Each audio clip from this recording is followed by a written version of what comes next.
I pledge allegiance to the flag of the United States of America and to the republic for which it stands, one nation, under God, indivisible, with liberty and justice for all. Just as a reminder, if anybody would like to speak, please sign up and give the comment card to Laura.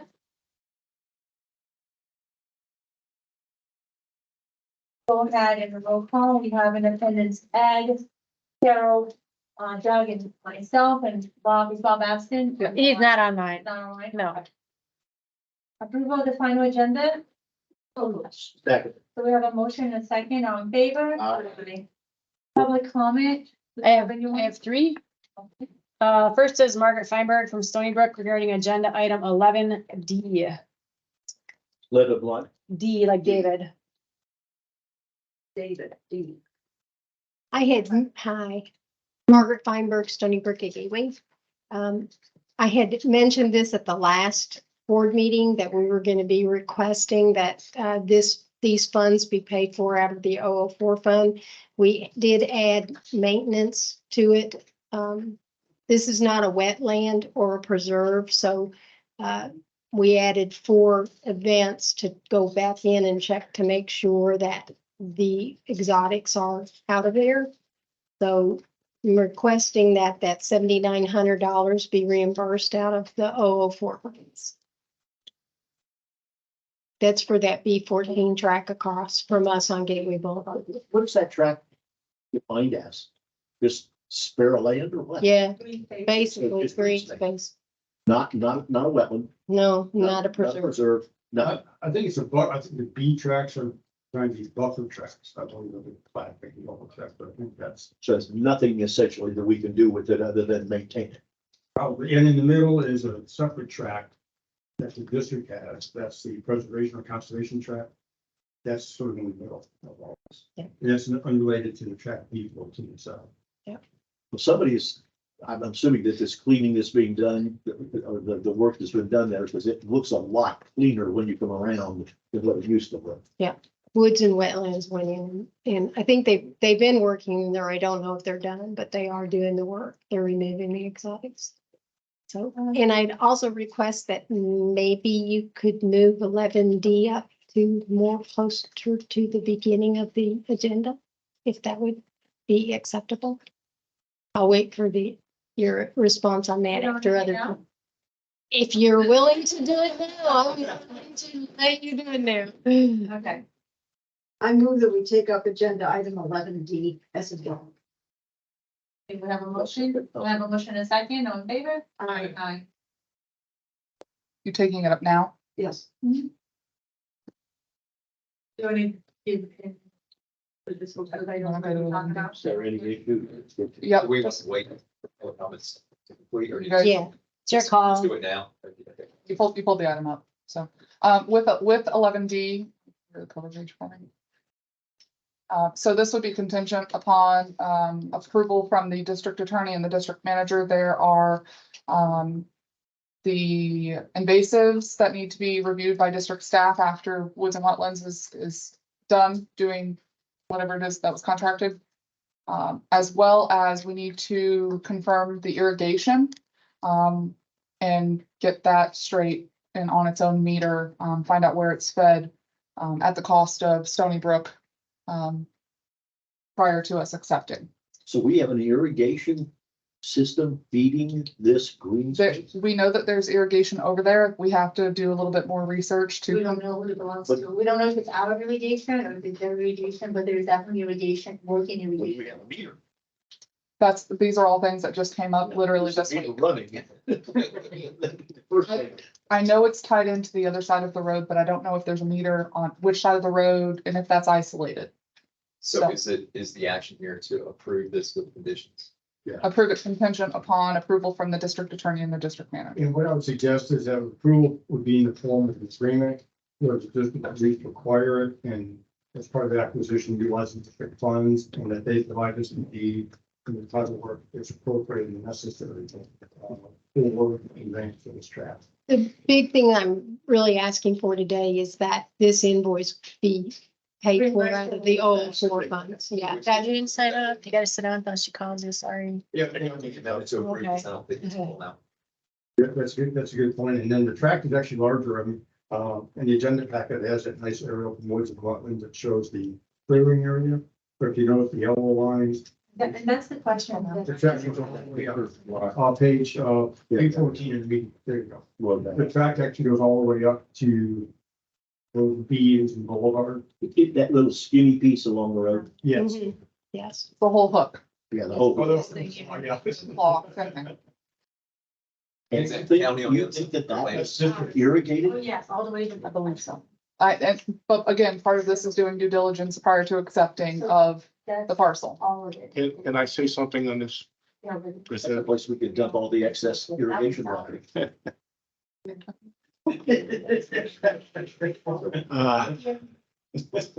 Flavia, Yes. I have the answer for some of your questions up Okay. here.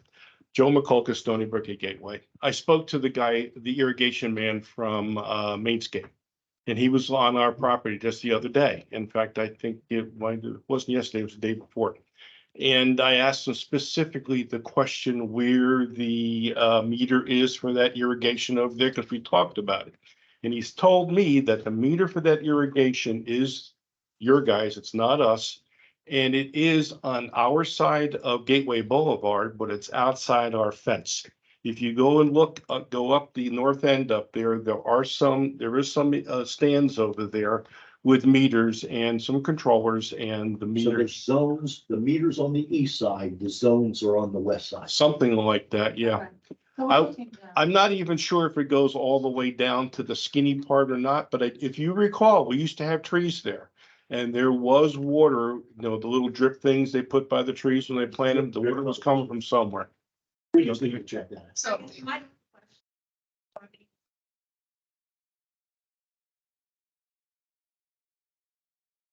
Is that the only area they are going to remove it, or is it the whole thing? Because the track is significantly larger than what. Well, what they found was in that area, and check with L on that one, because L did walk it with the people from, what's the name of the company? Woods and wetlands. Woods and Wetlands. She did. They know each other. So again, Why can't we just get Mainscape and get one of the guys over there and turn on the zones and see where the water goes? that's what we're trying to do, yeah. Because this And- just happened, I think Thursday or Wednesday. Yeah. They just go back. And so to the point, yes, again, contingent upon district attorney and district manager approval, we would intend to have staff go out, follow up once we get confirmation the contractor's done, go inspect it ourselves, relay any issues, work with Mainscape on the irrigation, if it's resolve that, and then once on the staff perspective, we're good, we look to Tony on the paperwork and legal document. And the 7,900 transfer or. Yeah. That's no issue there. No, actually, what we're suggesting is that get prepaid. Because the day may come, the old form may go away, and the fact is that this way the money can be sit in some account here. And I do recommend, I don't think I gotta tell you this, I would not prepay them though, pay them each year Okay. as the time comes. Yeah. Okay, thank you.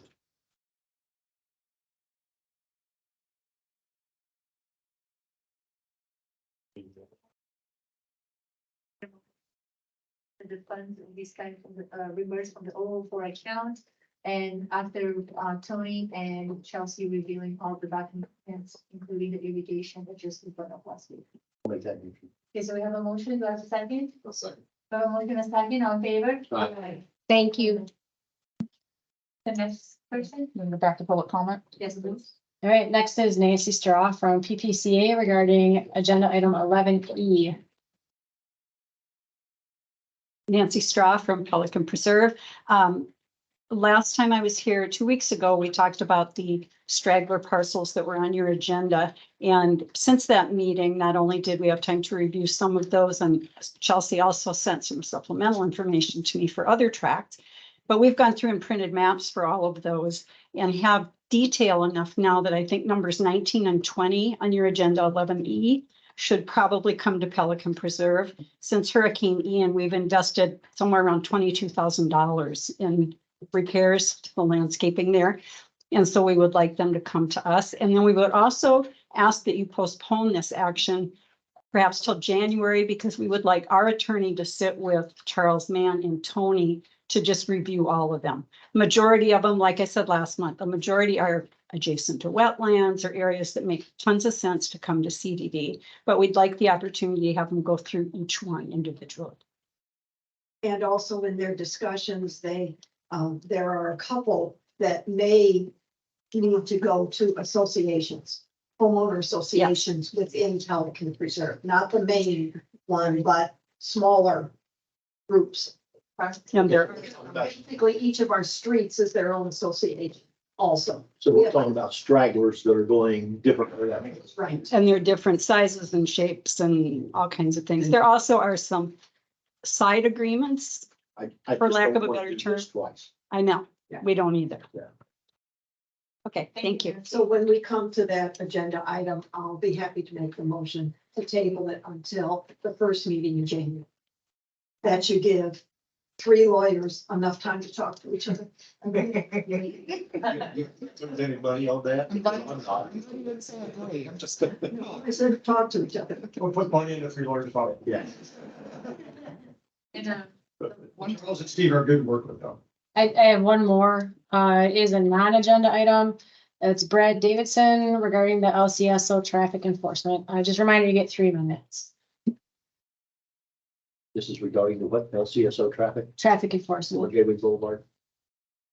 Good afternoon, Brad Davidson with, I live in Cypress Cay. I moved here in 2016.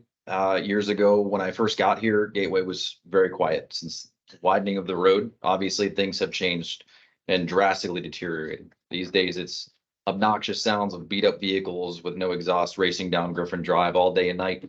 Motorcycles, you can guarantee are speeding well in excess of 100 miles an hour going outside 82. And of course, down Gateway Boulevard as well. I think we all know it. I personally observed 4-wheelers, dirt bikes going up and down our sidewalks, going up and down the main roads, going way over the speed limit. Morning and evening commutes are so much longer and bogged down within Gateway specifically of a lot of people who don't even live here. If you sit out there on Griffin and or Gateway Boulevard, you'll see mostly commercial vehicles. They don't originate from a house here in Gateway, which means they don't live here. And they're not stopping at a house in Gateway, which means they're just using it as a cut through. This morning, I made contact with the deputy who was nice enough to inform me that this board, along with the political power of Commissioner Cecil Pendergrass, has decided to pay resident fees, which total thousands of dollars, to have deputies come into Gateway specifically to cite riders of golf carts. Very unfortunate. Today, the deputy who was ordered to conduct golf cart patrols here in Gateway, and this was this morning, this was before the 8 o'clock hour, he informed me that he is a member of the aggressive driving unit for the sheriff's office. This day alone, before he came to Gateway this morning, he had already issued citations for drivers going over 120 miles an hour and several going over 90 miles an hour. Yesterday, specifically during his shift, he issued 30 separate citations for drivers going more than 30 miles an hour over the speed limit. I would think you all, along with myself, would agree that he belongs addressing actual traffic problems. This board has made a stink to Cecil Pendergrass to the point where he is advocating that our all too political sheriff allocate our tax dollars to taking deputies off the main road from addressing serious traffic offenders who cause these insane crashes, bringing the entire county to a halt during our morning commutes, to issue citations of riders of golf carts who are simply trying to stay out of the insane traffic jams within Gateway, which again, consistently mostly of drivers who don't even live here. I think everybody agrees with me. Certainly my neighbors do, that the board needs to reevaluate their priorities when it comes to leveraging any political clout here with county commissioners pressuring our all too political sheriff to bother with golf cart riders when there's serious crime in this county, including serious traffic offenders. Please stop wasting our CDD fees on hiring police to cite our own neighbors. Thank you. Don't have anyone else, and there's nobody online that has asked to speak either. Is that are we directing the detail to target golf carts on the sidewalk? No, we requested a traffic detail to enforce parking and the road rights of way. Okay. So, and speeding, yes, we have 2 different. So where is that just? The sheriff has their own traffic detail group, which is a separate standalone group. So what he's requesting is. And I'm told also that the Drag Racing Task Force. the sheriff implemented a drag racing task force. Right. So I don't know for where, just implemented that task force. So the details that we pay for, we get reports on. And immediately thereafter, the patrol, and I did not get one this morning, so that could have been from their traffic detail. Yeah, I mean, I think my message will be that law enforcement needs to focus their main attention on the roads. And then if there is something observed, yeah, that's fine. But I just think it's just. Sorry, I think that's exactly what they were doing, because I received plenty of phone calls when this started about a week ago. And then I follow up with Chelsea, I was like, what was the direction that, because what the residents are telling me is exactly what this gentleman said, that the county sheriff's office is saying, we don't want to be here, we were told that we need to be here because of you guys. And so I can't say who said, he said, she said, but that is also the same information that I got, but we never gave direction that go out there and go, take care of the golf cart.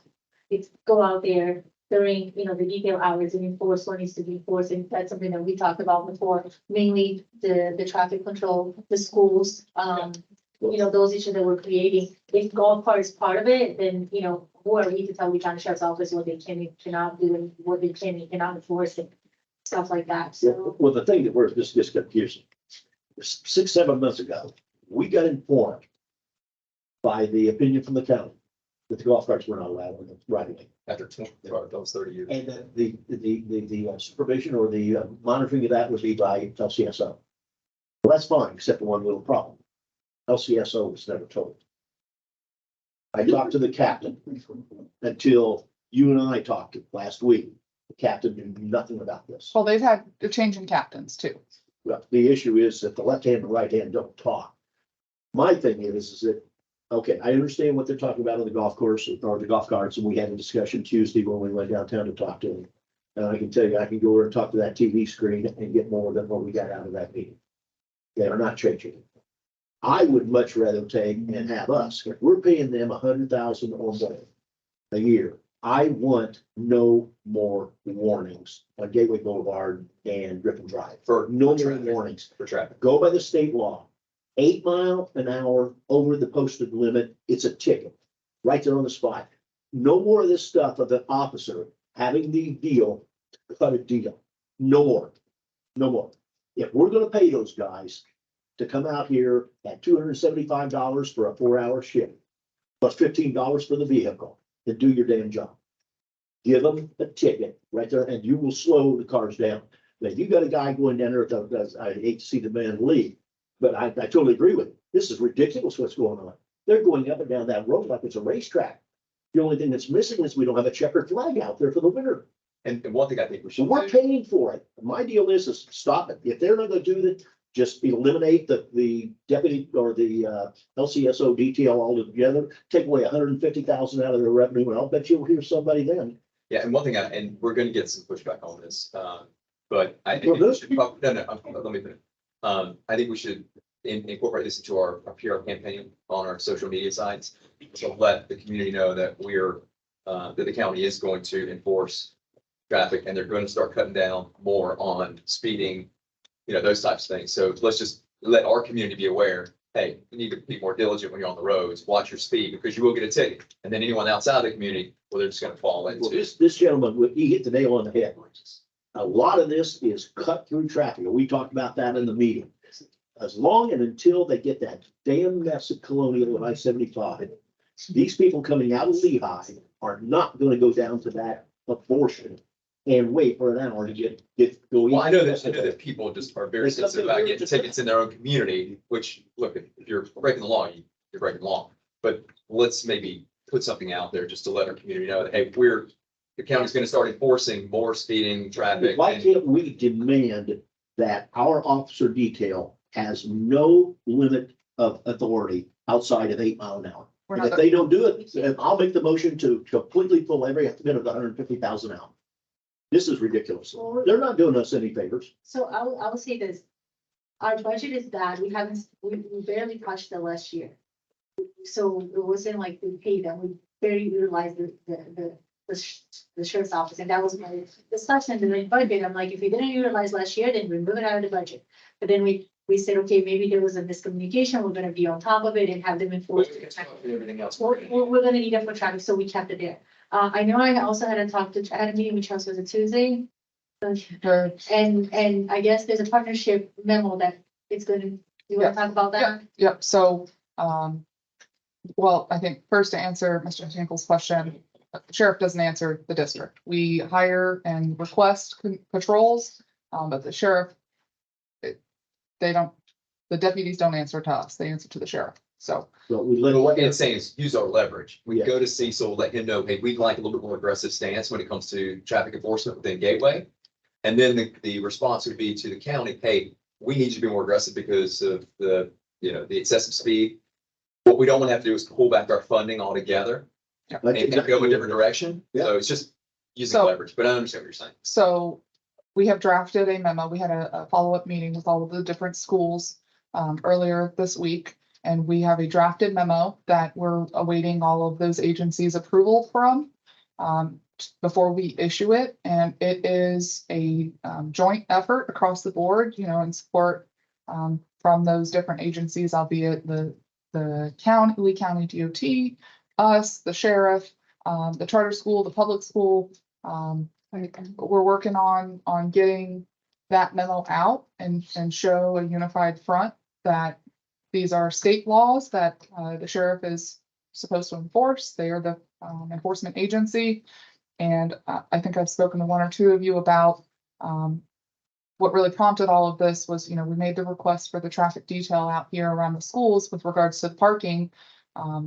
Not to speak for the sheriff's office, but when they're out here and, you're trying to enforce one method of transportation, and you've got violations of a state statute going on over here with regards to a golf cart, it's kind of hard to turn a blind eye to that. So if they're gonna come out, they're gonna enforce everything. And so that technical memo that was provided by the county was the educational component that the sheriff came out a couple weeks ago. They started educating folks. To be frank, if people were rude, then they were either issued a warning or potentially even a citation. So the first traffic enforcement of parking within the road rights of way was this week. We did get a report of that. Again, they're trying to educate right now. I can tell you from the vehicle speeding traffic enforcement reports that we've gotten, tickets have been issued. And you'll see that in the monthly reports, next month's monthly report. I just bet you if I go over to Reflection Isles and I drive 65 mile an hour down that 30-mile deal, I'll get a ticket. Because guess who lives over there? The sheriff. And in addition, I Bullshit. I try my best to educate the residents that did reach out to me regarding the golf cart. Because it's not a one, you cannot have golf cart, period. There are areas where the sidewalk is wide enough, it's far away from the road enough, the golf carts are registered, they follow all the criteria that they will be allowed, so it's not like all of them.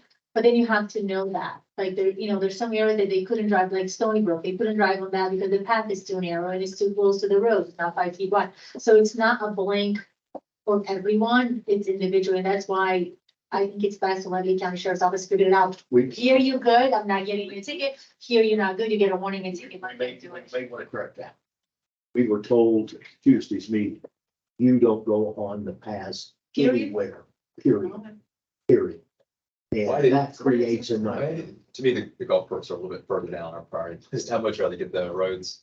And the traffic. I would too. I'd like to get the speeding on, because we have traffic on in our community. We're getting people going 45, 50 mile an hour in a 25 or a 30.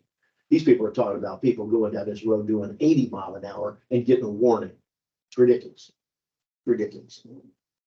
My thing is, we send a memo to the sheriff's office or whoever our point of contact is at LCSO and tell them no more warnings. If it's 8 mile an hour, which is Florida statute or greater, you give them a ticket from that one. If you start doing that, I will make the motion to pull every single penny of that 150,000 to them. This is ridiculous. We're wasting money. Somebody's gonna get hurt and somebody's gonna get killed. And it falls back on us that we're not telling them what we want. If the sheriff doesn't want to listen, you take care of that. You must not want that 150,000. solve the problem. Bob's online. Yeah, we have a comment, somebody online? Bob's online. Oh, He Bob, was logged so in. can I have a motion to allow Bob to join the meeting under In full participation, finding exceptional circumstances. exactly what I meant? What he said. Do I have a motion and second on? Hi, Bob. He was waiting for. I can see you. Should to join. It is on. We lost it. Doesn't show you the mute. He's there. He's there. Okay, so we're done with public comment? Yes. Okay. That would be Bob, I think. Local achievements and recognitions, do we have anything? Nope. Advisory committees and items to report. Pelican? I move on, agenda items 7A and B.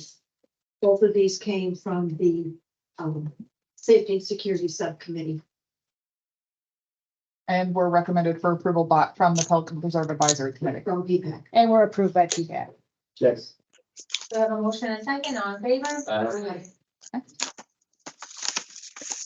I don't think you can hear us. Okay, we'll go ahead and approval of minutes. I move on agenda items A and B. Second. Do I have a motion and second, all in favor? Aye. Consent agenda items, do we have anything to pull? Make a motion to approve. Reading. Consent agenda items 9A through D. We have a motion to approve consent agenda items A through D, do I have a second? Second. A second, all in favor? Wait. Could I just introduce the gentleman is here, who's going to be the new appointed member on, the Pelican Preserve, Advisory Committee, PPAC? Is he the one that's gonna do all of our electrical work from now on? He's pretty good at all. He is really into mapping. That'll save us a lot of money. He's been going around trying to identify all of the, lights, the light poles and No, not stuff today. in Pelican, and he's worked with the pond subcommittee, he's worked with the safety and security subcommittee, so. With the approval that he comes to Gateway Greens after he gets done over there. Impressive resume. Everybody say hi to Ed. I,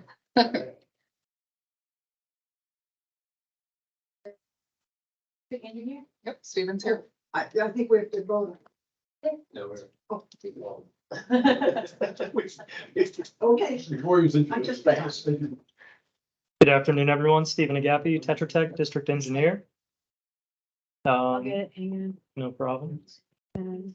We have two items on the agenda today, the task authorization update and a supplemental engineer's report for the utility fund. For task authorization update, irrigation pump station generator. We are still waiting for a delivery date from the contractor Zabit for the generator. It's still a long lead item. We're probably around 70 weeks right now.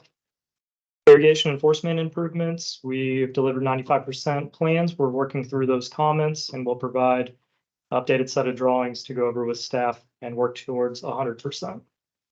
Flowway weir adjustments, South Florida was finally able to go out to Weir 1. The road was too wet for them to do their final inspection until like 2 days ago.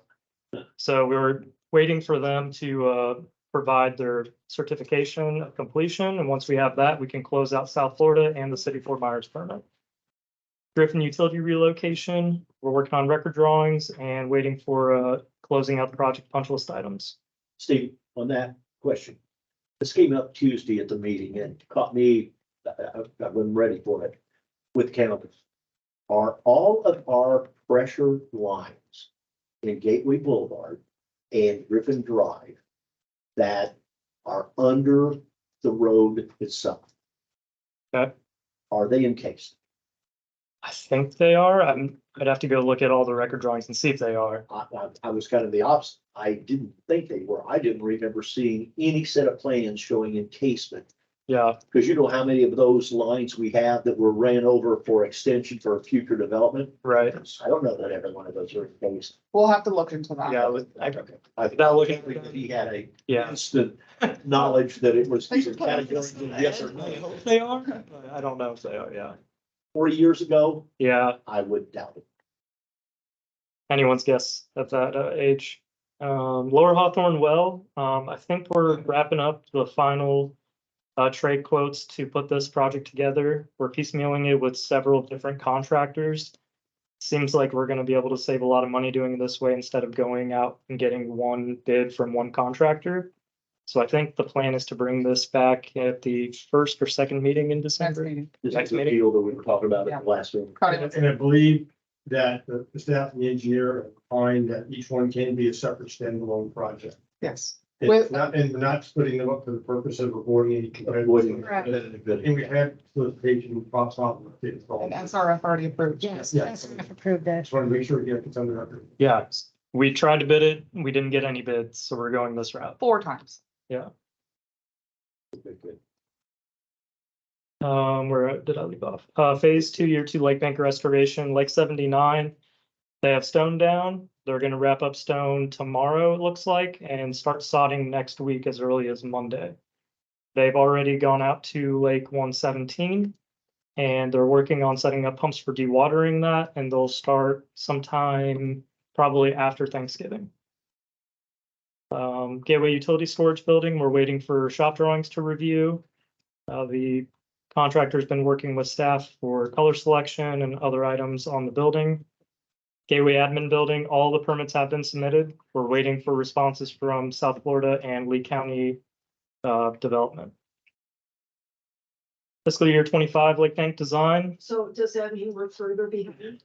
So we're still behind? until we get the permits, that's kind of where we sit right now. They were resubmitted. So Yeah. we're in, South Florida has 30-day review period and Lee County has typically been about 45 days. But we're hoping it'll be less because this is our first resubmittal. Well, they were resubmitted on the 9th. Yeah. November 9th. So Correct. does it take them Yeah, it more does. than, I mean, are we talking a couple months? No. The next year. Be next month, we should have our responses from, we should have a permit from South Florida and fingers crossed, a permit from Lee County. So you figure about a month. From now, that's sure, a month to 40 days. I said next year. With holidays, probably like Mr. Tinkle's saying. Yeah. February. FY 25 Lake Bank Design, we went on, did site visit with staff. We've got surveys scheduled. We'll have 60% design in February.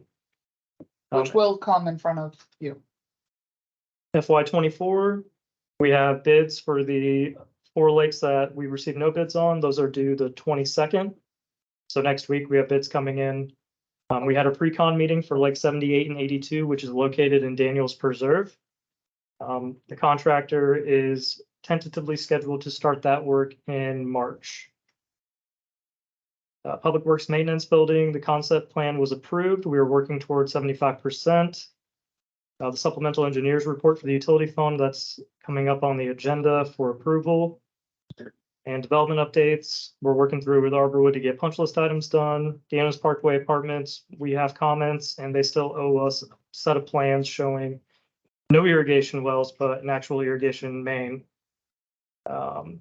Santa Luz, we're waiting for them to give us the green light that they've completed all the punch list items. As of this week, they still have a lot to do on the lake bank side.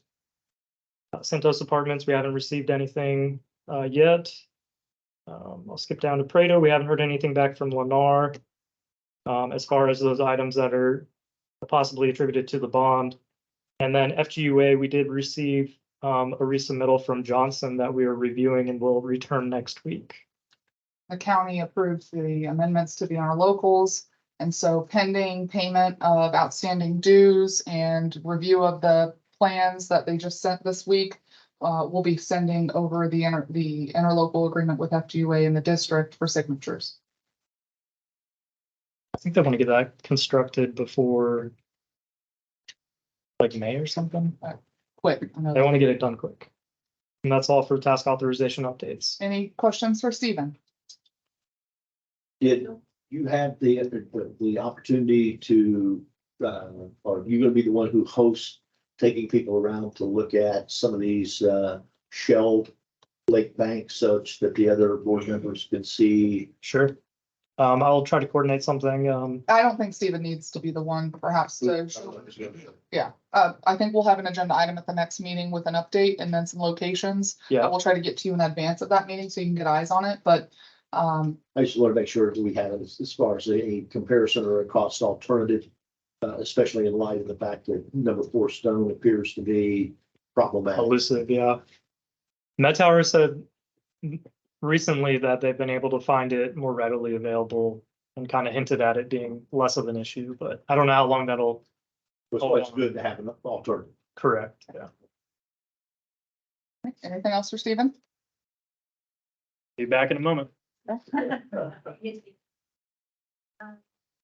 Admin items? So we have Pedro Hernandez on the call. He is bond counsel. And with that, I'll let him take over. Go ahead, Pedro. Yes, hi, good afternoon. Thank you, Chelsea. Good afternoon, board members. Again, my name is Pedro Hernandez with Squire Patton Boggs, and we're bond counsel to the district. The item that's being presented now, it's a resolution of the board approving the form and authorizing the execution and delivery of a 5th supplemental trust indenture, amending certain provisions of the existing master indenture, and authorizing proper officials to do all things deemed necessary in connection with the execution and delivery of the 5th supplemental indenture. The reason for the need for this is the enterprise, the utility has an existing master indenture that was put in place in 1989 when bonds were originally validated for the utility and issued. However, there is currently being considered loaned with the state revolving fund on a long-term basis, which is, more than 5 years. And in order to have those, be able to issue those bonds on a long-term basis, because any bonds issued by the district more than 5 years would need to be validated. In order to issue those that loan, without having to go back and validate bonds, which validate requires court proceedings at the circuit court. What's being proposed is amending the master trust indenture, the existing master indenture, to provide for the issuance of subordinated obligations. And the reason is that SRF loans are usually subordinate, will have a subordinate lien to the outstanding bonds of the utility system, which there's currently outstanding bonds from 2014. However, the existing MTI does not provide for the issuance of subordinate obligations.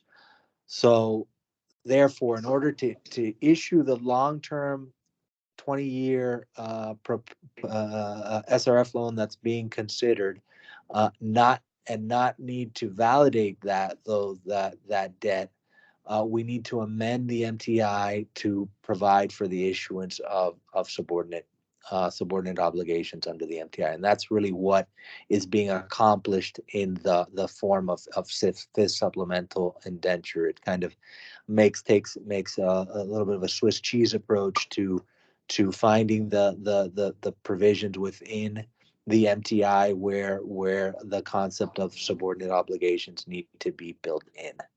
So I know that was a lot of information. So certainly if you have any questions, feel free to ask. But that's really the purpose of this item is to approve the fifth supplemental indenture, and once in substantially the form that's presented to the board, so that when the SRF loan is approved to be entered into the long-term SRF loan, will he have the ability to do so under the existing master indenture? Any questions for Pedro? No questions? And Pedro, just for clarification, because we're treating the borrowing with SRF, it's a long-term borrowing or bond or note or loan. And so we can utilize the part of bond validation because it falls within the category or the type of borrowing that's allowed. Is that correct? Correct. That's the intent, so that we can use the existing validation that has a fair amount of capacity still of bonds that can be issued versus having to go and revalidate new debt for this You're long. basically updating it to a different form of borrowing and making, Yes. validating and also indicating that it's a subordinate one. So we're needing a motion to approve. To adopt, 2405. yeah, adopt resolution number 2024-05, which approves the form of the fifth supplemental trust indenture and substantial final form authorizing execution. Anything else, Pedro, for that? No, that would be it. One other thing is just the consent of the existing bondholder will be obtained prior to, the execution of the fifth supplemental indenture. A motion in a Thank second. you, Pedro. We have a motion and a second, all in favor? Bob said aye, but you can hear him. I read his. Yeah. Watch the video, you can say yes. Yes. All right, thank you, Pedro. Thank you, Chelsea. Thank you, everyone. Thank you. Have a good night. Have a wonderful Thanksgiving all. You too. You do, Pedro. Thank you. Thanks. Thank you. Ready for B? This saves a lot of headaches. Yes. It does. All right, so this next item is the supplemental engineers report. Again, this is similar to what we did earlier this year, identifying capital projects that have a long-term life that we would like to stretch out and hopefully borrow funding. And we haven't identified the funding sources for these projects, but we've worked diligently over the last month with staff, looking at our current CIP, our future CIP, and what projects that we have coming down the pipeline, no pun intended, it's a utility. And with that, I'll turn it over to Stephen to kind of go through some of these projects. Can we do this? Let's specific this. I hear people in my community saying, you go through this stuff so fast that we don't even know what the hell you're talking about. Okay, Can we take, and I thought the report was very good. They won't read the damn thing. But let's do this. Let's go on a record that we've identified each and every one of these projects. sure. And then I'll come back and say, I could take you to the water, but I can't make you drink it. Okay. The deal is, we identified it. We didn't hide anything from anybody. We identified each one of these, because you're talking about, I think, $27 million worth of work. Right about, right. Almost at 28 million. 20. Yeah. Sorry. That's okay. Are you, We want to be clear. who's in control? Laura. So you just want to run through this project list? Maybe go to, The Hey. I think is probably more effective of showing what each one of them does. okay, yeah, I mean, we could do that or go to A1. It has the cost too. That's a table with the costs. So I don't know if that helps. Either or. We can do them. Yeah, they're all in the back, the maps and the appendix. Too far. Maybe do, yeah. So you will notice that this is a similar layout as our previous one earlier in the year. So the first one up we have is the Griffin, again, it's Stephen Agapi with Tetra Tech District Engineer.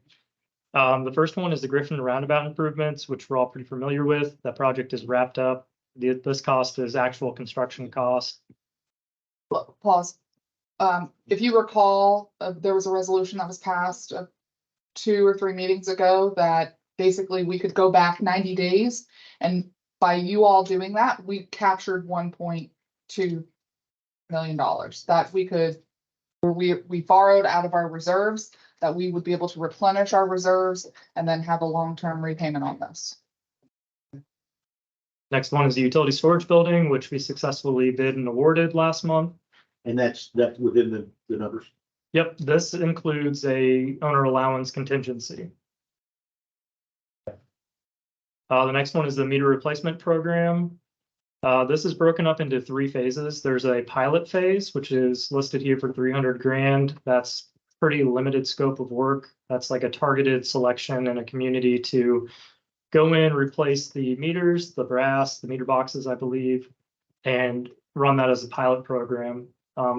With the results of that and lessons learned, the project will move forward into phases 2 and 3, which are for the total replacement of the meters.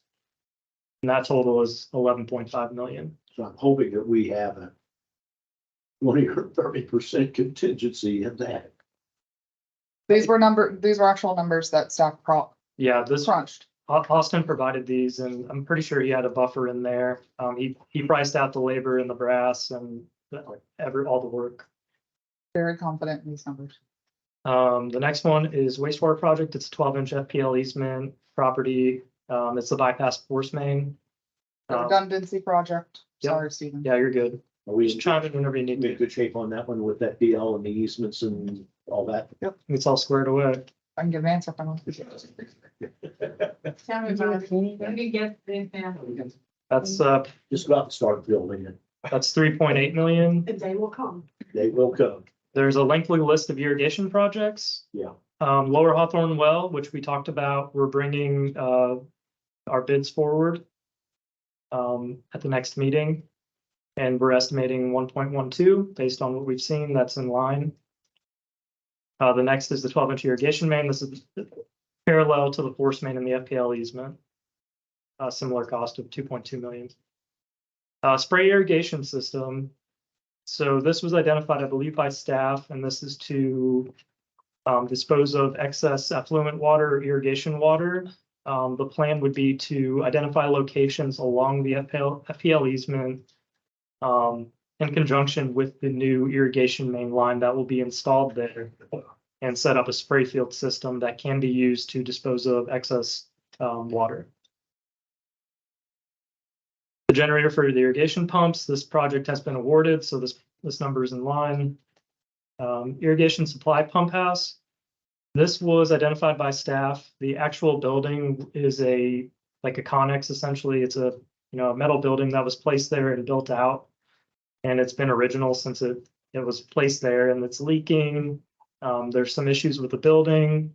A lot of the components are outdated and are aging. So plan here is to do design over the next couple of years and then have the construction for that towards the end of this forecast to replace that building in kind. Likewise, adjacent to the pump station is the ground storage tank. This is to pretty much copy what's there to give some redundancy. The existing tank needs maintenance, and there's no way to take it offline to do that maintenance. So in order to get around that, we are going to build a second tank for that purpose. Water table aquifer wells rehabilitation. This is all the shallow wells that are used to supplement irrigation throughout Gateway. They're in need of rehabilitation. So this was quotes that were provided by contractors to do the actual work, plus a contingency in there. So those are all of the projects. And as we mentioned, the total sum is $27,922,484. Where can we put, because we know it's imminent, we're gonna have to spend money on a master irrigation control system. $2.5, $3 million. Yeah. Where are we gonna put that? But Why can't we put that in this? It's already covered in the other bond. Yeah. It's covered in the other one. Yeah. And then one last one. Is there any opportunity that we would have to be able to, instead of going the spray irrigation route, which is a dump of water? Correct. Is there any opportunity, for example, Timber Creek, right on the other side over here, Yep. who's looking for water? Is there an opportunity to get that water to them? If you built out They infrastructure have to to have them, some yeah. type of storage to handle it. Yeah, I mean, they would have to have, you'd have to build a pipe to them. Well, that's easy. But if you did that, then are you going to be able to supply water to them year round on demand? That's the problem. They're probably gonna say, you wanna give us the water when we don't need the water. Yeah, We do not. I just wanna make sure we cross Our that. demand is much higher than our supply right now. Or what? Our demand is much higher than our supply right now. And if it was me over there going that, I'd want some guarantees on. yeah. Yeah, And like gallons. Bill Shaw, utility manager. I just hate to waste water if I can sell. The reason for the spray field is a scenario of a hurricane Yeah. and a mass You gotta power get it out. outage. Nobody's using water. Nobody has, their controllers aren't working. So Well, I figured. that they would- everything else works on I was generators. assuming that it would have to be some storage component So, for them to do, make benefit of it. yeah, But I just hate to give away something or throw away So- something that I could get a nickel for. I agree, but the scenario is there's no power, nobody's using water, and we can't let it leak out of the tank. Okay. Right, is there any questions about any of these projects? Great. Thank you all. So we would need a, That was very easy to read that report. It's really, and the Great. maps and everything tied together. It was very good. Great to hear that. Steven, we want a motion to accept the engineer's report. I'll make that motion. I'll second. So we have a motion and a second, all in favor? Aye. thank you, Great. Stephen. Thank you all. Have a great night. Look at you get kudos from Ed today. Nice job. Go home happy. Ready, next item? Yeah, I would leave now. Hey, Grant. All right, so this would be this next item is for the pilot project that we are drafting the RFP for. We ideally would like to replace the meter boxes.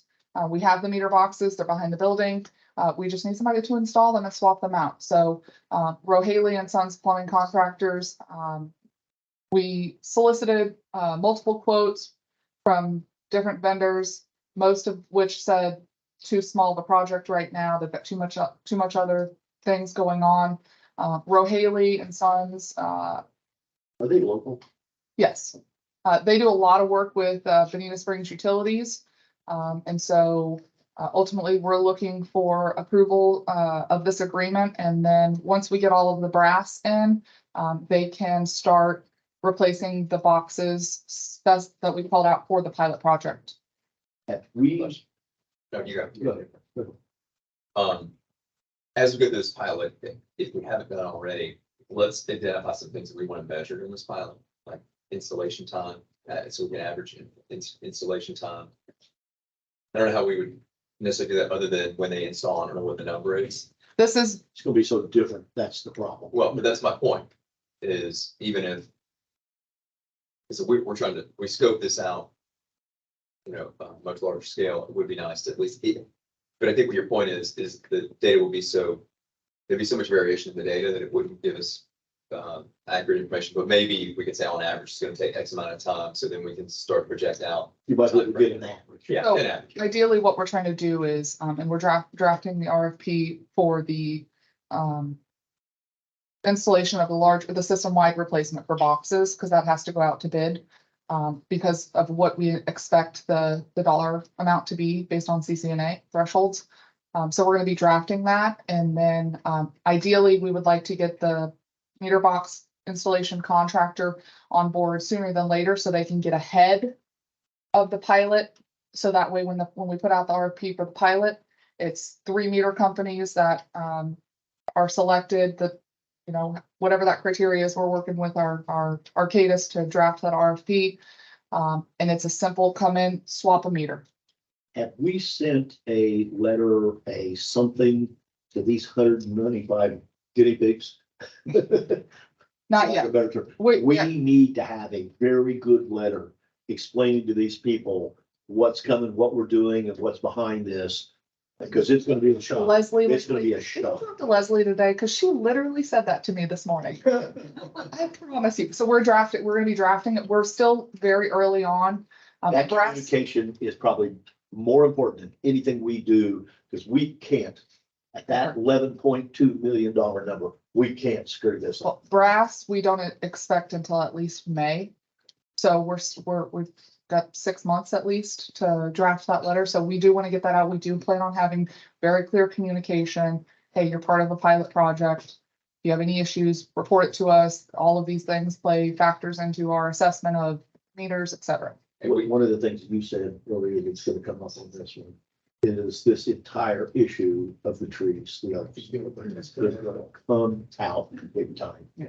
And I don't know what we're gonna do, because I think the vendors are gonna come back and tell us just how salty it costs to deal with these OPs. Yeah, well, and I want to make sure that we should have plenty of lessons learned in this environment.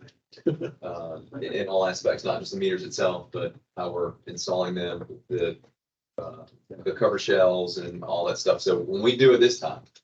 We have a very good team in place. Arcadis is a great support system, and they're nationwide. They do this for a living. So they are holding our hand through the process. So question, so if there's any of the meters that need to be relocated because of an oak tree, is that included? Are they going through that, or none of the 195 include any questionable location?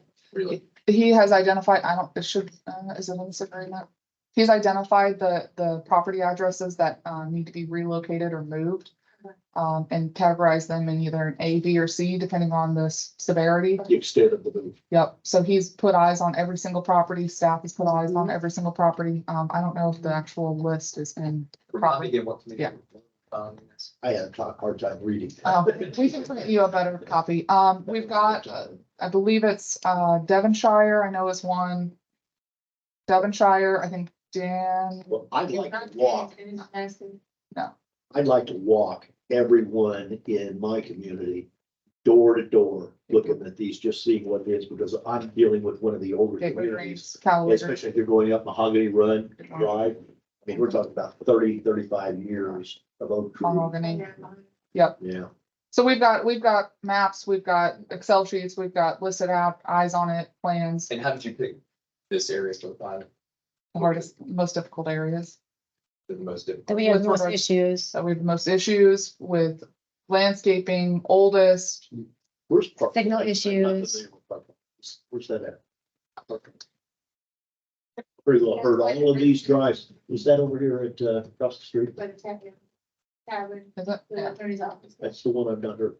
Parkline is in, what community is this? Where am I at? It's across Pinewood Lakes. Pinewood Lake, yeah. Yeah. Okay, thank you. So Stony Brook. Stony Brook, yeah. Areas, Well, So we're doing didn't, one of the Yes. maps earlier have the dots? yes, Yeah. that should be on there Can too. can you go to that? I gotta think get back that- to where I was hanging out. Maybe, putting that out to the public so everybody knows what's going on, but that map was real good. It showed the little blue dots on each of the, intended areas. Go down, it would be, It's actually what it is. I believe so. I know That was it's before. Oh, it could be, you're right. up in Stevens stuff, isn't it? It's up in here. There's No, it's at the end, Is it?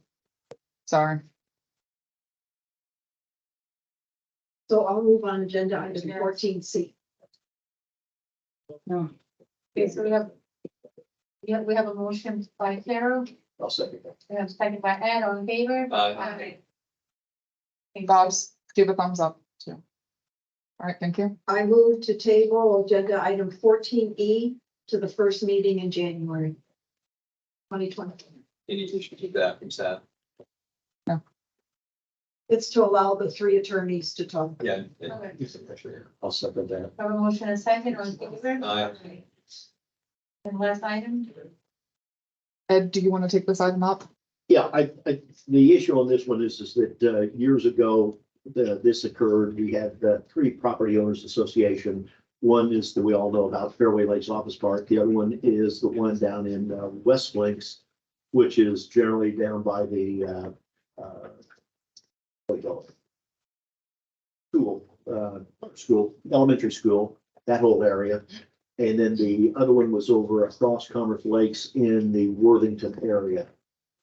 These three had gone defunct, and I've talked to people that are in the know in those communities, and they just got their head in the sand. They don't want to do anything. I think what they're waiting for is us to come in and bail them out. And my deal is that, no, let's take and come up with some type of a plan of what needs and necessities they have in the way of infrastructure. And then we go back to them and say, here's life in the real city. You take and you either recreate your POA, or we're gonna come in and we're gonna do what we did at, what is it called? Town Lakes Office Park. And we're gonna have a special assessment benefit district for you, and we're gonna bill you separately for any sidewalks, street lights, pavement, anything that has to do with infrastructure in your community. We're gonna bill you on some pro rata basis, square footage, acreage, you name it, whatever it is, whatever is applicable. And tell them either you fix it or we'll fix it. But don't come back and then have the individual people that live in that community or have businesses in that community come in here lined up looking for a freebie. It ain't gonna happen. On that point, I think, and again, Town Lakes is a bit different. I think we talked in the past in the memo, we create no memo, but there's a statute that provides for any officer at the time of dissolution becomes a trustee for the dissolved corporation, and they can sign and execute a quick like beaten tried I think that Brian's divorce act, I think you even talked with him and he was not interested. For fairway licks. And there's a statute that talks about in the situation, for purposes of winding up the affairs of a corporation. It says, and whether or not this is something we can do, I think it's something ultimately you may want to be able to try and draft this cost into the cost of any assessments if we're successful.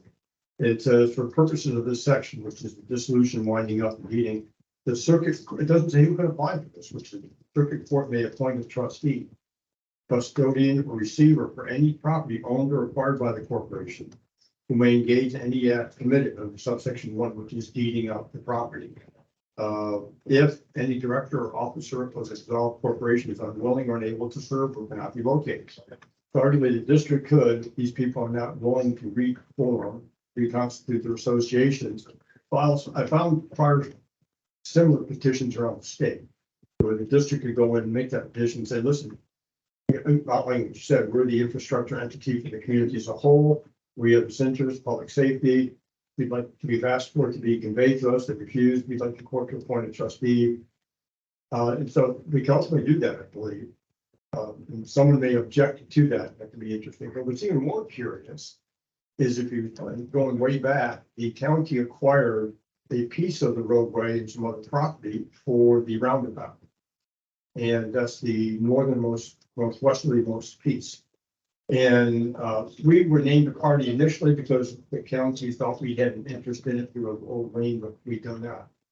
But I'm still getting copied on all the pleadings. I'm not billing for it to sort of monitor it.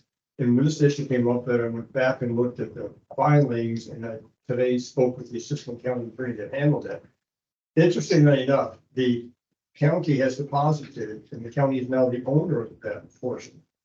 Because under the eminent domain statute, once the condemning authority gets a good faith estimate, the court approves it, and the monies are deposited in the registry of the court, and then there's a final judgment, title vests in the county. There's no need for a deed or any other instrument of conveyance. The one property owner, Brian, through an attorney for a law firm out of Orlando, initially appeared in the case, saying, we'll take the money. It's a couple $100,000, almost $300,000. I mean, it's not an insignificant amount. It's just a pretty good sized amount. Well, ultimately, that law firm withdrew the other party. So the money's sitting in the court registry. The county owns the property, but there's no entity out there to accept the money. The county said, why don't you go ahead and read? And they apparently did not want to begin that process. So maybe that's a carrot to these folks. You know, if you reinstate in this organization, your corporation gets this couple $100,000. Well, I went about 5 years ago. I mean, that's just amazing. And we were in, the attorney that was handling it for this person filed a motion to have an attorney ad litem appointed. It's funny, the statute that I mentioned was referenced but never argued. So the county is saying you're not authorized, and you, Fairway Lakes, need to reconstitute yourself to get this money. So that might be a carrot. Yeah, that organization. No, about 5 years ago, I tried to chase Worthington. And I got up into Jacksonville and I got into a deep hole. You can't find these people. It just the trail ends. So my thought was, it's not going that way along what you said. We've got access to the addresses of all the people that are in each one of these. We just simply send them a letter letting them know what the facts of life are. You guys got a problem. It was solved when you had Property Owners Association. When you let it go, it's in no never land. Perhaps what you're saying is if we offer that as a carrot, that there might be a monetary gain to them for splitting up whatever, perhaps they may have an incentive to recreate the PLA. Yeah, apparently the attorney for the folks that were trying to get the money, apparently it's a sub-association, Nate Tuttle, I don't remember his name, Tuttle. The Fairway Office Center Owners Association. It's comprised of 3 owners owned property within the office park.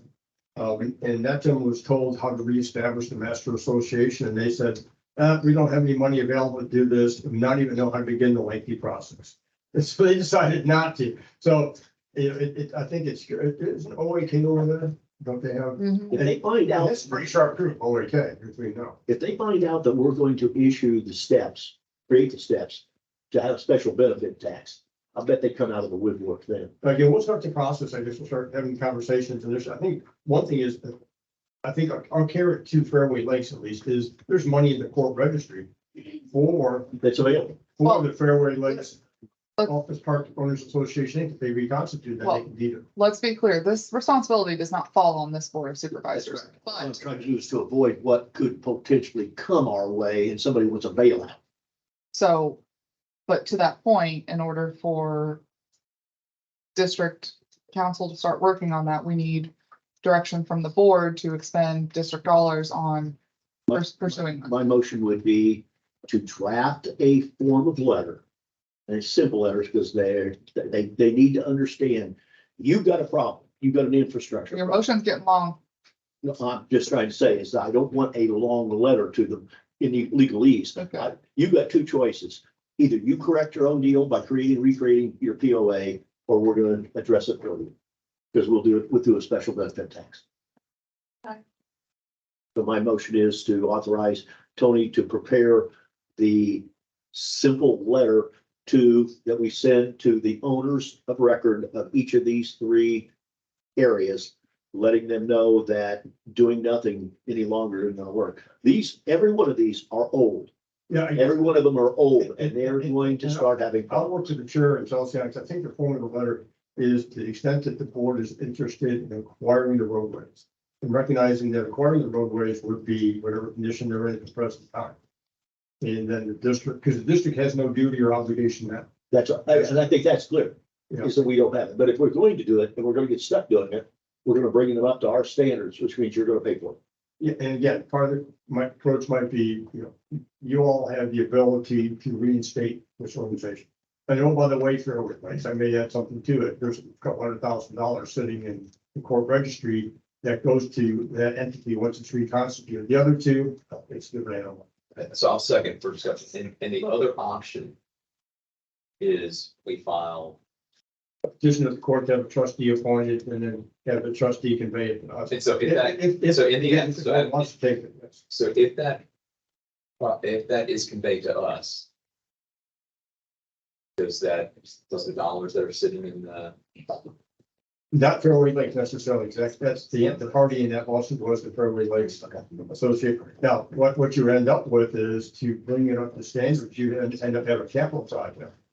Where you entering plans, hearing the usual steps you do for a capital project and professional assessment. to be quite honest, I think we go off trying to push it through getting the court to a point where we were trusting going down that route than waiting for a bunch of people that haven't Some of them, been responsive for years, even if you dangle this, because what's gonna happen is, oh, we can get this, but then we're gonna be on the hook for future. the problem you've got, and the fear I have, is you're talking about a subject here, I'll bet you 95% of them don't have a clue of what's going on. Yeah. They don't even know this is an issue. Mr. Tuttle does, and probably the other property owners to do. What, can we, Ed, can you amend your motion for Tony to also work in parallel with these solutions? So the motion is to send the letter, but also, do you need any direction to continue? Yeah, I would like to have that, just so it's. Okay. I think if you wouldn't mind amend your motion to include the additional direction from the board for Tony to work on the alternative solution going through the Petition. petitioning. Yeah. I agree with Okay, that. so all three of these are business parts? They're called POAs, Property Owners Associations. They're essentially business They're related. commercial. Okay. Commercial Your office, owners. Chelsea, it's in Fairway Lakes, right? Yes, ma'am. Is it bad? Yes, ma'am. Is Well, what? hold That's on, a bit. hold on. So where we're at in our offices are, that has a different POA, Different sub-associations. a different sub-association. Yeah. The roadway itself is in pretty rough shape as well as the sidewalks. So that's the one that they had closed? It's closed on the south, on the north side. We're in a sub-association. Yeah. Okay, so we have a motion in a second. Well, is it that bad? It needs some TLC. Yeah. It'll get worse for it's better. Carol, they don't even have any streetlights. They do, they're just not on. Yeah, they just don't work. They closed the road for all this construction time. It's an accident looking for a place to happen, and I don't want it to happen on my lot. Well, and again, But why We- would we be responsible if an accident did happen? Because I know how things work here. They'll line up at the deal here, bail us out. That's exactly what they're gonna do. And my thing is, this is ridiculous. Stop this. They should have never, ever been allowed to have the POAs dissolved. Well, but they did. But they, I mean, that- our only choice is That's history. let Tony take and draft the letter and give him the option of how to proceed. We've got to move. We got to move to the closed door session, Okay. and we've got to. So I'm just a little leery about taking on that liability. Well, it's this next step is where the liability comes. First of all, we gotta find out to see what they wanna do. Then we make the decision. If they come back and say, we're not doing a daggone thing, the Carol, ball's on our part to what to go What- next. I believe what the recommendation is, the motion is essentially for Tony to poke them and say, hey, get your stuff together, otherwise we may take additional action.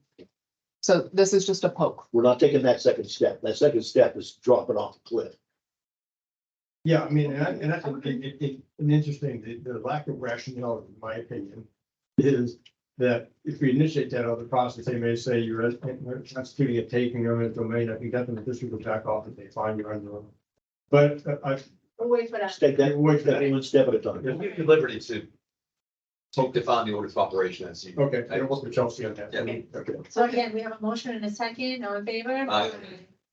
Bob? I'll give a thumbs up. All right, so it's 4:11. Can we run through monthly reports? Yeah, just so I can The go, way the notice was prepared for the closed door session, it says. or as soon thereafter as possible. Yeah, So if we So can, we complete the regular. Yeah. Clean up everything. okay, all right. ready, Bobby? Go ahead. All right, the first monthly report we have is for admin. All right, I do have one item that I need to, I had discussed this with Tony. I received an email on Monday from, SRF regarding the, state revolving fund loan agreement that we have for the lakes that Met Tower is currently completing, not for the new ones, but the ones that they're working on, we're running a little behind. The reason for the amendment is to, provide the oversight and management of the loan, turning it back over and being assumed by the department, the DEP. And it gives us, the district, additional time to complete the construction activities, because when we applied for the loan, we were supposed to be done by now, so they're giving us an extension to get them done. It doesn't change the dollar amounts, it doesn't change the term, none of that, it's just those two items. And Tony had some questions and I got clarification from them, and he's totally fine with the amendment, it's just laying on the table and needs to be signed. So is it essentially a time extension? Yes. Two things, what they did, they had a different entity that they used as a borrowing, as a lending vehicle. Well, I mean, it's still Then with them. they went back- they said, no, we're going back to DEP to be the lender. It was DEP and then they changed it to something else, and this one fell during the something else, and now they're putting it back to Back to DEP. What are you wanting a motion? And extending the time, To approve the amendment and extending the project completion. and extending the project completion time, yes. Okay, I'll make that. Second, all in favor? Aye. Bob gave a thumb up. All right, any questions for admin? I do, just regarding the Economist office report. That's how it's right? Yes. Yeah,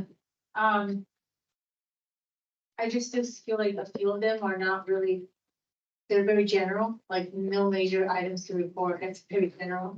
But then if there's no items to report consistently in the day that the person is there, then don't be an allocation. Go somewhere else to find something to report. Okay. So that's, Officer Campbell is, I think, hers is like exactly what we're looking for. Yeah. And I know we had this conversation before, but, just. We'll give monitor feedback. and give feedback. Thank you. Oh, no. Anything else for admin?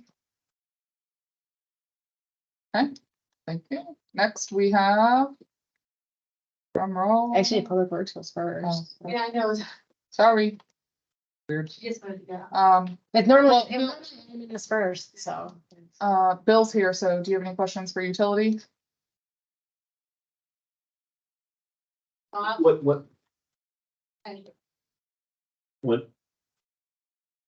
you're gonna be in the hot seat. The demo project. Have you been out and you've seen the 195 that we're looking at doing the first? I have not project? gone to I have not gone to all the sites, no. Okay, I just want to make sure you're up, So, because you're gonna be the first one that's gonna hear about We'll it. give you a sketch pad and the addresses. yeah, So, so It's on our, it's on our I list. just want to make sure that you had a life preserver when you were throwing overboard. Yeah, The only thing I just have is just follow up regarding the monument lightings on, Yeah, that'll be with Daniel. okay. You never take that hat away. Anything else for Bill? Thank you, Bill. All right, Public Works. Me too, so go ahead. I'd shown you a photo Yep. of the, what do you call it? Conservation Area 51 that was in our board book. To what extent do we have, yeah, go to that picture, please. This one? Next. To what extent do we, yeah, there you go, there. This is a common picture, Doug, if you played the 13th hole, this is what you see all the way down the right side. What do we have as a responsibility in all these conservation areas with all this, what I call debris on the floor of these wetlands and conservation areas? It is absolutely horrible. Like we play golf on the 10th hole. Left of the 10th hole, there's a tree about this size that's laying down at a 30-degree angle with the whole root zone sticking up. That if that thing, and it's resting against a tree that's further into the wetland, if that tree will break, this thing come out and there's a golf cart going by at that same time, they're gonna think they got hit by a house. What responsibility do we have to go in and clean up what is basically debris in So the wetland? So I followed up with staff. Thank you for bringing it up. No responsibility for debris. Honestly, I was told that if we went in and or chopped down some trees, that they'd want us to leave them in that area. Now, if there's a safety concern, like you talked about with that 30-degree angle, please let us know. We'll get out there, inspect it, and if we need to get DEP and, send them Did they pictures. understand that in the dry season, come April, March, April, May, that we're sitting on a timber box out there? You've seen it. Yeah. Somebody drop a match in there on the 13th hole, and those people that live along Pond Ridge, which is about 35 homes, that's gonna be race across that wetland or that conservation area and burn every one of those houses down. Well, and It I know just there's doesn't make sense. sometimes the option, I don't know if it's in these conservation areas, but don't they do control burns in these areas? I don't know if that's Yeah, they do. viable at all. I mean, this is wet a lot of times too, so you'd have to be the right time to see. I haven't seen a controlled burn here since 14 years ago when all hell broke loose on the infamous burn on 47 and 48. 47 and 48. Yes. By the way, the term is because they really aren't controlled, they're called prescribed, because the term control gives the impression that they can control where the flames are going. Well, it's called prescribed, but other districts I've had the same question arise, and at times, and Chelsea or staff can find out from South Florida, you may be able to ask them, but then they need to make a field visit, and you know what happens when they make field visits. I just want, but 10 other things. What I just want to make sure is that we're covered, especially on things where there's a liability issue of like Well, a huge tree laying down ready to fall out. If there's safety concerns, please report those. Okay. Well, I think there's the risk of catching on fire because you've got excessive debris is one thing, but the fact that it's on the golf course, which there's a lot. Already a of nuisance. in An attractive in that area. I know one of those, falls in. It's called ball hockey. Yeah. It'd be a drop. Actually, urban myths are. Well, I anyway, I know just it want to falls make sure. within, like, when you look risk and liability, because it's on a golf course, people are gonna be walking in that area, and it is dangerous. Yeah, I want to make sure we're covered. Then, so that's that one. The other one I had was, Before we leave that, can I get a minute word in? Go ahead, Bob. Yeah, the only time that we have ever been able to do anything in a conservation area, Ed, is if you have a very tall tree that is dying and it might fall on a house. You can't take the tree down, but you can go up and trim it to that portion to a height where it wouldn't hit the house. Now, what lays on the ground, like the one you're describing, we have on occasion, but not very often, been given permission to go up and do a cut so that the root ball won't pop out later. But when you cut something, it just stays where it lays, and that's where it is. They won't allow you to take anything out. At least we've never been able to get anything out. Northerners are not accustomed to that. That's the issue. The next one, the FPL easement. When you're going up Gateway Boulevard to when we get to the FPL easement on the left, that is turning into, it needs a control burn. It is a. You're talking with debris. behind the crepe myrtles? Yep. Okay. That whole area up there is just now regrown and it looks horrible. I This know, looks horrible. I know that, Elle had been trying, she tried all the sources that we used to use when we did the burns in the past. They no longer do them. Yeah. And she also reached out to the university too, and they didn't have anyone that they could Can we recommend. just So put in they, a bush hog? Yes, we can, if that's what the It board. looks Sure. horrible. It looks horrible. but it's not a lack of effort is what I was. It's horrible. Yeah, so if you want us to bush hog it, we can get an estimate and have that area bush hog. And then the only other one I I have, don't know what bush hopping is. A big mower that chops stuff up. like a big Dixie chopper. Tractor. with a big- Yeah. Yeah, just to level that stuff out, because it looks like a bush hog. Then the last one, bush hog. The last one I had, we talked about it earlier, but I just want to make sure we've got it more. And that's this issue of getting our estimate of what the cost of the control of irrigation project's going to be. Oh. Do we have a number yet? We actually are gonna meet with, a company next week, and about design work. So, Anything else? Flavia, you said you had a couple things. I did, we talked, so the lighting. Can you find out For FPL? Oh, for the, Bentley was out today looking at that on top of a bunch of items over in Pelican. So I'll have to follow up with Daniel. okay. And then public works, and then I kind of wanted either to take time with staff or with you to go over the contract, because I don't agree with my briefly conversation with staff regarding some items that were built. That the supplemental on the contract from Mainscape, that they don't want to adhere to that because they're calling it supplemental, but I went back and I read the contract and that's not how it's written. Okay, I'm not familiar exactly with But yeah, so so you and I can get touch base and Yeah. pull the invoices and review, and address that with Mainscape. who's our point of contact there, man? Mr. Brewer? With Mainscape? Yeah. Sandra's, doesn't, She's Sheriff Hire. but day to day, Local guy, Brewer, Robert Brewer. I don't know. I think so. They have like two other people who work, yes, Yeah, yeah, they're all brewers. yes. Yeah. Anything It's been a else? And I just want to say thank you to Chelsea for removing a beehive of the. Flavia taught me. We had a beehive, at the back of the soccer complex. Everybody's at the beach. I need another hive, so, you know. So Flavia and I went out and, so we, instead of paying somebody to remove the bees, I'm doing a lot of this. it's other duties as assigned. That's what the district manager does.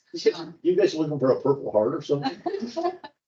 It was a very nice experience. I would love to bring some type of educational component of bees. I haven't to the been a community. nice bee. My bees are nice. Thank you, Flavia. And then I did have, over the weekend, I had, every so often I do touch bases with the pool or the dog park people or, the soccer field. And I had a really nice conversation with Mark regarding some items of the soccer field. He was really pleased. He had seen a lot of, his feedback has seen a lot of changes and good changes coming, good partnership working with staff. He gave feedback in a few items that I brought it up to Chelsea, and I think pretty much all of those are. We're working on addressing signage. Signage and items like that, but he was really open and he definitely wants to continue to be a good partner, with staff and the district on all items related to the soccer field. That's it. Anything else for Public Works? Okay. Thank you. Before we go into closed session, I was gonna say, we had 3 minutes late before we go in, Yeah. close door.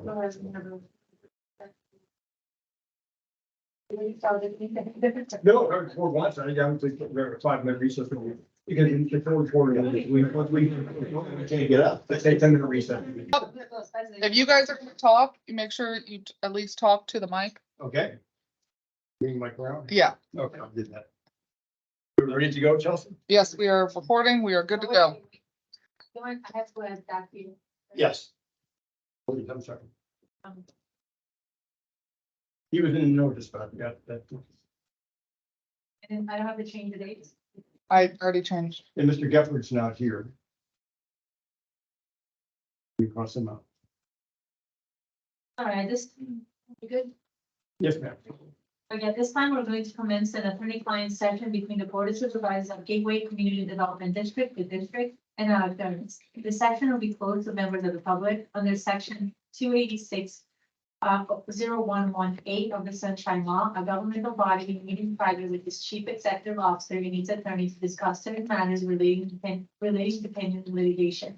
The subject matter of the attorney-client session shall be confined to the settlement negotiations or strategies section related to the litigation expenditures concerning pending litigation to which the district is presently a part before a court-style Gateway Services Community Development District versus Borderline Inc. DBA. Borderline Waterworks, case number 22 CA 000-466, pending in the circuit court and its 20th Judicial Court of Lee County, Florida. This section will be recorded by a certified court reporter who is directed to record the times of the commencement and termination session and the names of all persons speaking and all discussions and proceedings. Upon the conclusion of this litigation, a transcript of the session will be made part of the public record. The estimated length of this section is approximately 1 hour, but may be terminated early or extended longer. The following person will be attending the closed session: Supervisor Doug Banks, Carol, Ed Tinkle, Flavia Walsh, and Chelsea O'Reilly, District Manager. As the district's chief admin and or executive officer, District Counsel, Tony, Leonore, Zach, and a court reporter. The court reflects that pursuant to the requirements of the Sunshine Law, notice has been given of the time and date of today's closed session, as well as the names of the participants and evidence by a copy of the notice published on November 11, 2023 in the Fort Myers News Press. The time now is 4:48. And for the record, Madam Chair, I'm handing the court portion of part of the transcript, the copy of the notice in the newspaper of November 11th. That's right. And I think the closed session is beginning, Madam Chair. Yes. All right, let me stop. So Chelsea's turning everything off. Zach is going to the door.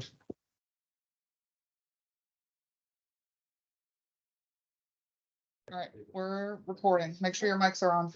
All right, the closed attorney session has been terminated.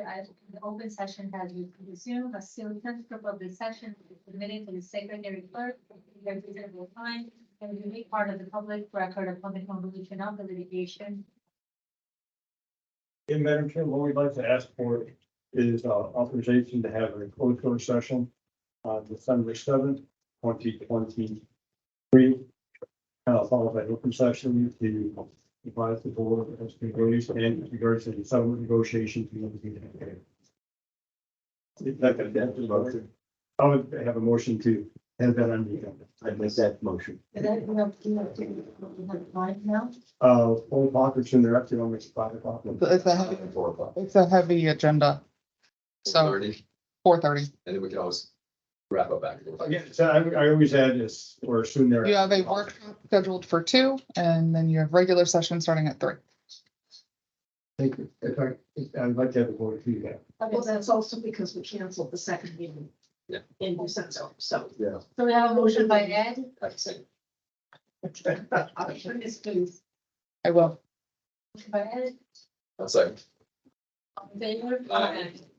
Let me check, is there anything else on that? I was gonna text Bob and tell him. Nothing more from me. Okay. I texted them. I don't know if he'll join, but You want a motion of the, Yes. No. We're gonna need the motion on the. Okay. That's a.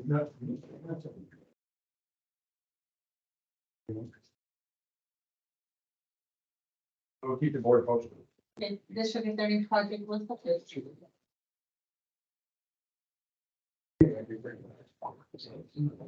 Chelsea, please, thank you. Can you make it a little larger? Oh, thank you. I know my piece of time, we got the guys will take that. Pretty well. Again, the deeds to the district, we had some discussion about that with regards to the packages and working with Chelsea and her staff and Charles, and we'll wait for the review by Public Reserve. But we have done with them already. Be ready to wrap things up. The health, I've heard nothing more. So down the Fort Line lawsuit, we already discussed that. The infrastructure easement ownership identification issue, and I appreciate Chelsea staff also assistance on this, working with Bob and Passarella and Carol. Then we have I have a packet, multiple iterations of documents. So I am sorting through and picking out the exact version. It's kind of like the smorgasbord that y'all sent me. And I have the one for Verona is ready.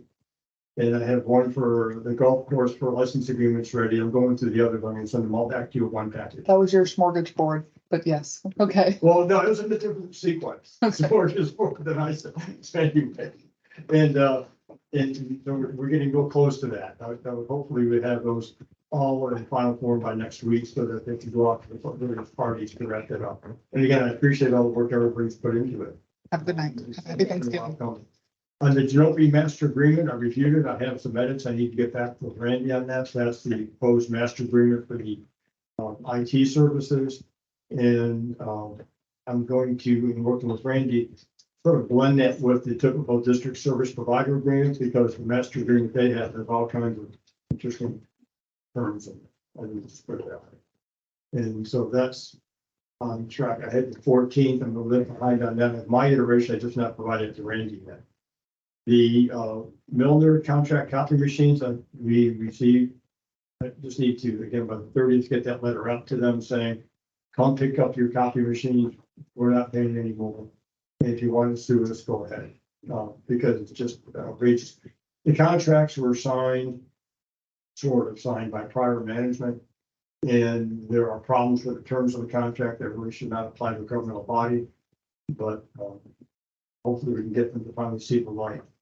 The Stony Brook track B14, we already talked about that. So hopefully we can get that resolved. TICO claim, we discussed that with Chelsea and agreed that it'd be appropriate for the district to make payment for that. It was $2,300, I think, Chelsea in total. Something like that. Something like that. The Stony Brook roads and streets on that, we had a good productive meeting. I think Chelsea and Flavia mentioned that last time, and I'm meeting with Katie Berkey, the attorney for Stony Brook. She comes to my office on Monday. Talked about the first steps on the Attorney General's opinion request. And on Monday, we have a meeting with Joe Tarja from Statewide Security to talk about the question they raised with regards to injunctions against domestic violence, against stalking, and against repeat violence, whether or not there can be exclusions for that. Is that Florida is kind of behind the curveball on how to handle it, quite frankly. And so the question becomes, is there an opportunity or duty to by a request by a person saying, hey, I have an injunction against a person, don't let them in. And well, I have some preliminary thoughts on that, but I want to talk about that with Chelsea and Joe. And when I come back to the board with that, we can, on security matters, we can go into a closed door session on access control issues, and may need to do that, or have a discussion about the document with the only people seeing the document are board members, because we may have certain indications of access control that we don't want out to the general public. The FQA interconnect, as Chelsea mentioned, is complete. Use policy, I believe, is complete. Various bridges and cart paths, some of those are finished. I still have one yet to do, I think, with regards to the fountains. I don't think I formalized that one yet. New service provider agreement. And I thought I was catching my misspellings. I did not catch that one. Steve Adamczyk, the attorney for the Pelican Reserve Community Association, had some comments. I received some input also from staff and from Carol and Bob separately as to their thoughts on it. And hopefully that can be wrapped up soon. There's one major hang up that I think we can work around it with regards to approvals for certain expenditure amounts. In my opinion, the district always has the last word. It's district funds, public funds. So we're hopefully Steve, Nancy and I can get together in the future to resolve that, wrap that up. Any questions for Tony?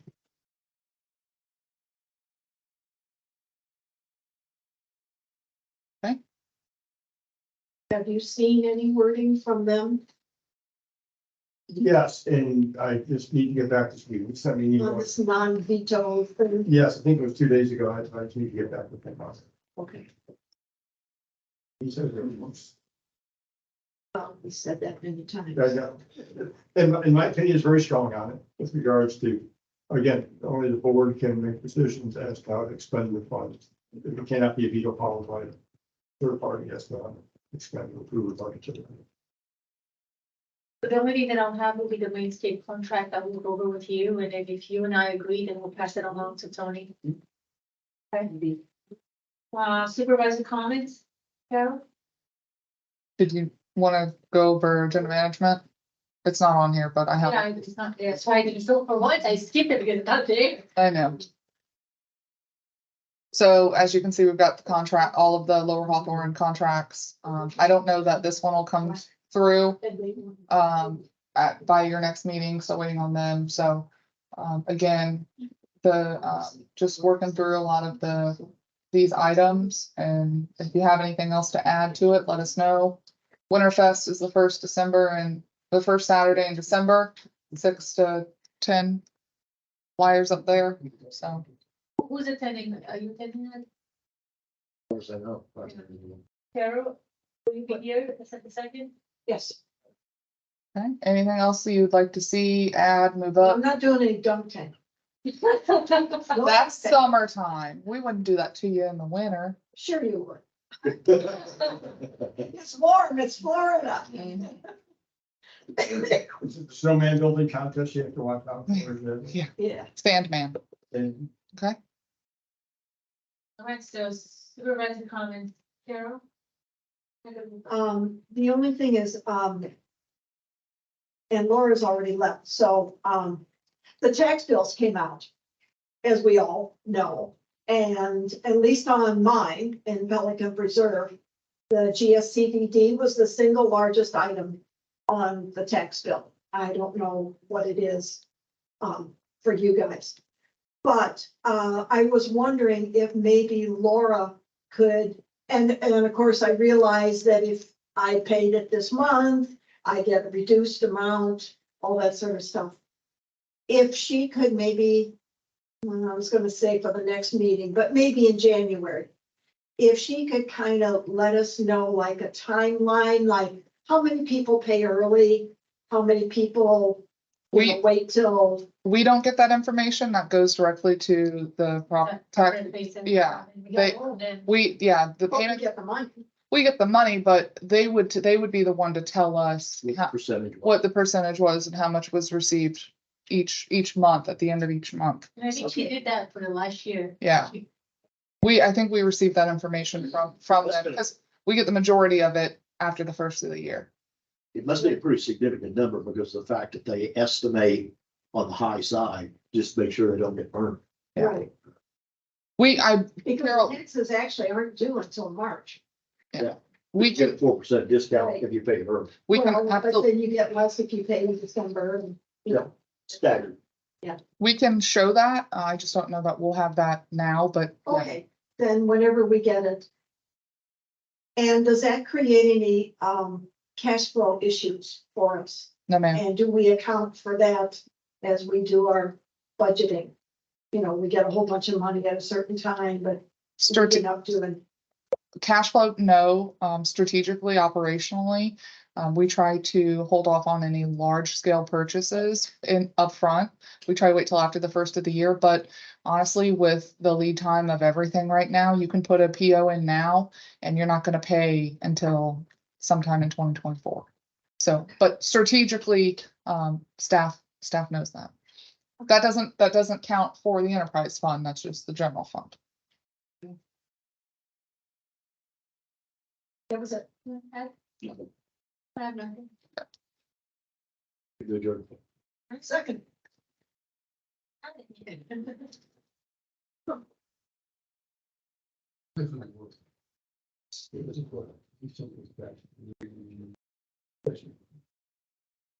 Used to be.